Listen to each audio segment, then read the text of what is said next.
Hey, what's up? I wanted to make a brief video about my thoughts on the upcoming album, and I wanted to split it up into a couple of parts. So, firstly, being how far Lana has come, and a brief rundown of my thoughts about her switch in production and the producer she's currently working with, Jack Antonoff, and her entire soundscape basically, and how it's changed up to now. And secondly, I wanted to give a PSA just to the entire fan base, and yeah, just tell everyone what I think about the opinions I've been hearing around. And thirdly, I wanted to talk about what I want to see still from this current era. It's crazy. We are 2 days away from the album release, and today is going to be the global listening party, and I plan on going to that, but also covering it on this channel. Not the party itself, but a album reaction just on my own, and my own thoughts away from that environment. But yeah, this is going to be her ninth album, I believe, the ninth studio album, and she has come a very long way in terms of songwriting and in its maturity, and I've really heard it in her songwriting. Like, it's always been mature in the sense that she always has been thinking about the world on a very deep level, and has been asking questions about like life and death, and like what our purpose is.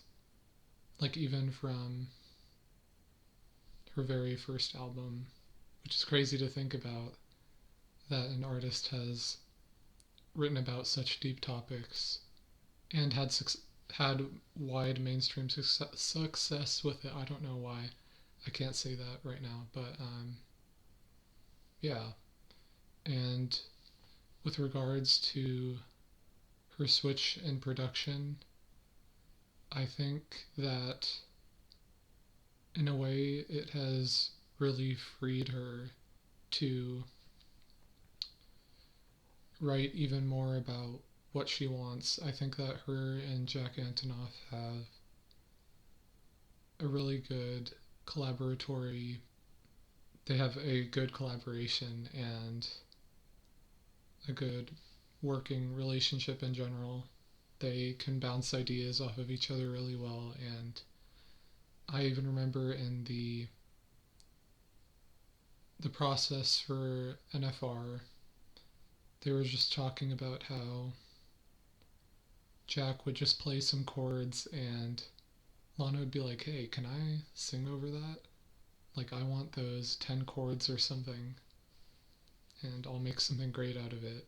And I think they both really inspire each other, and they make each other better for it.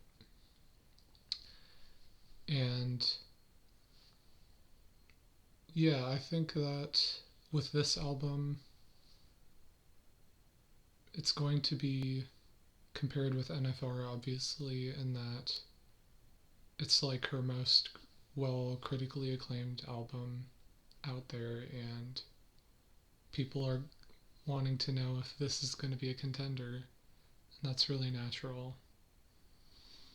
And even like from the leaks and from what Jack and Lana have been saying, they think that, well, I don't know if it was Jack or Lana, but I guess just the leakers were saying that it could be a contender for her like top 3 of her greatest albums.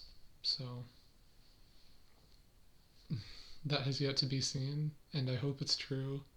And these 3 songs that have come out have been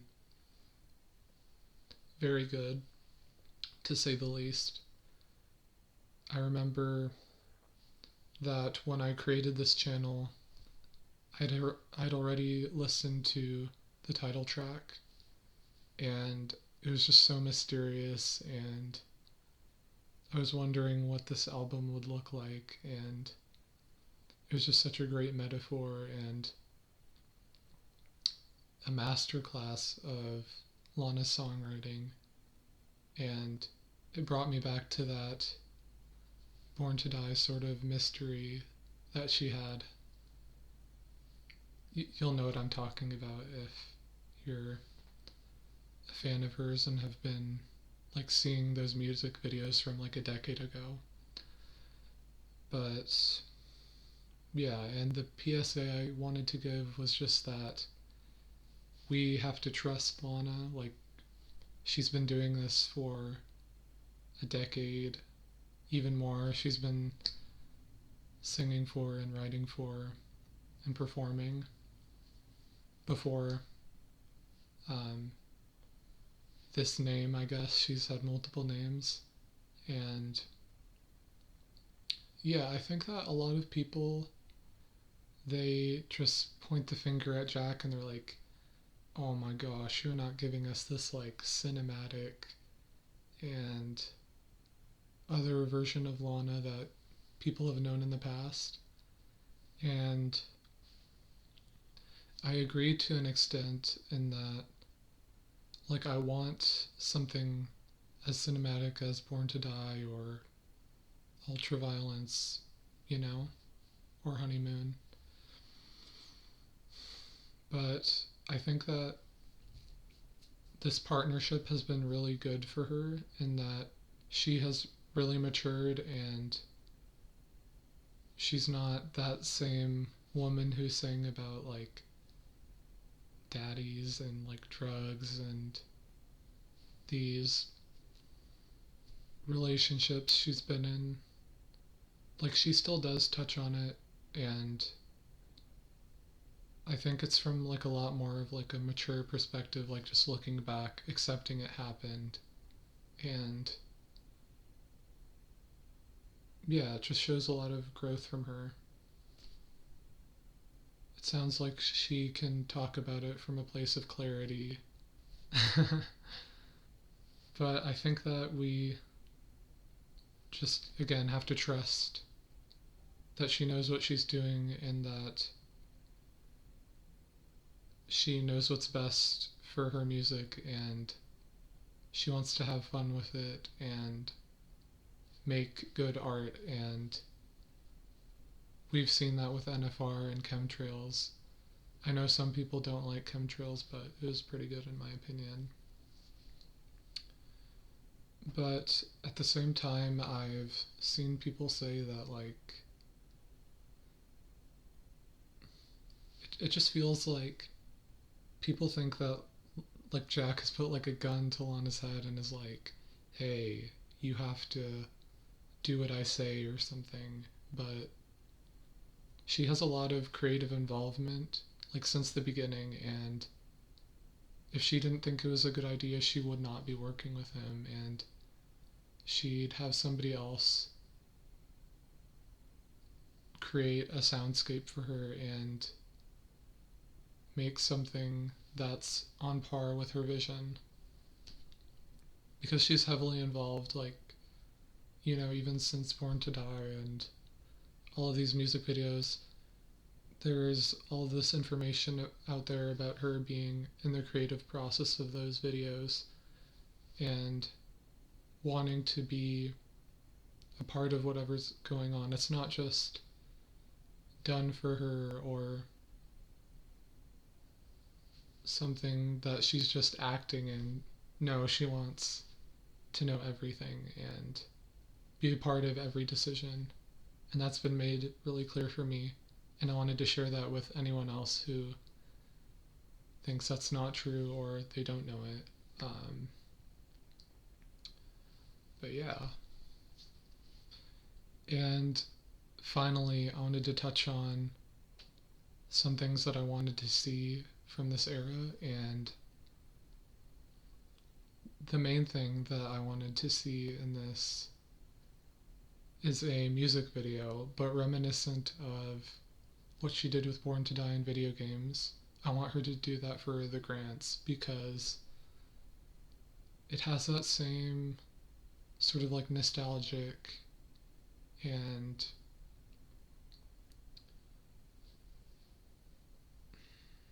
like memory based writing and like a feel to it. And I remember seeing on Lana's private Instagram account, Honeymoon, that she had posted like photos of her and her siblings when they were younger, and I hope that is kind of a part of the music video in some way. Like maybe she incorporates that old timey feel that she had in the video games music video in a certain way, like maybe a video of her with her grandmother, because she mentions that her and the Grants, and also maybe a video of Chuck and baby Phoenix, if that's possible, and the rest of the family, because that would fit really like thematically with the album as well, in that it's like memory based and family based and revealing a lot about that. But yeah, I was reviewing her music videos the other day and just checking for the dates of when I could like expect one, and I think we might be getting one today, like in the morning. But yeah, I remember seeing, I think one like just like the night before during the NFR era, but it was pretty funny to me that she just does it at the last minute and releases something amazing. But yeah, I think that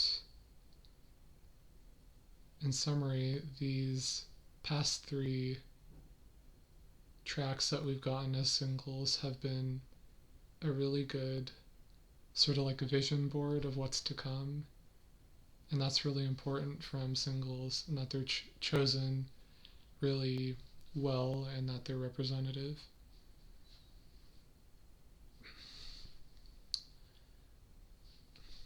Yeah, they're just very good, and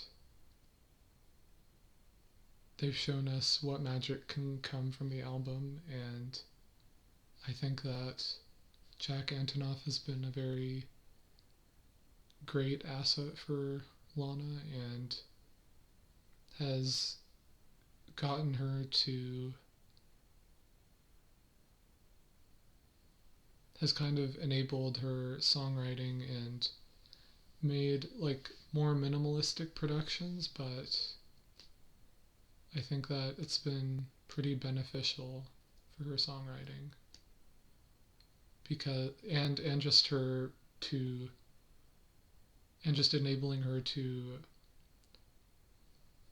do more vocal styling and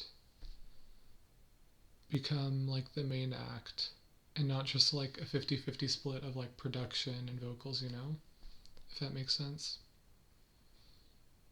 But yeah, hopefully we get that music video today, and more to come as well while this album rolls out in these days. But yeah, I hope that this was interesting to anyone who's watching.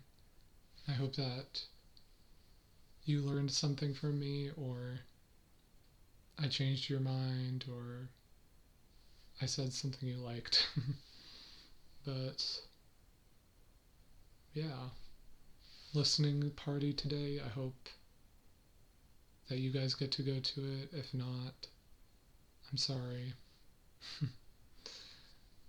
But we're 2 days away from the album, so you have that to look forward to. And yeah, thank you for watching. Maybe I'll see you next time, maybe I won't. Goodbye.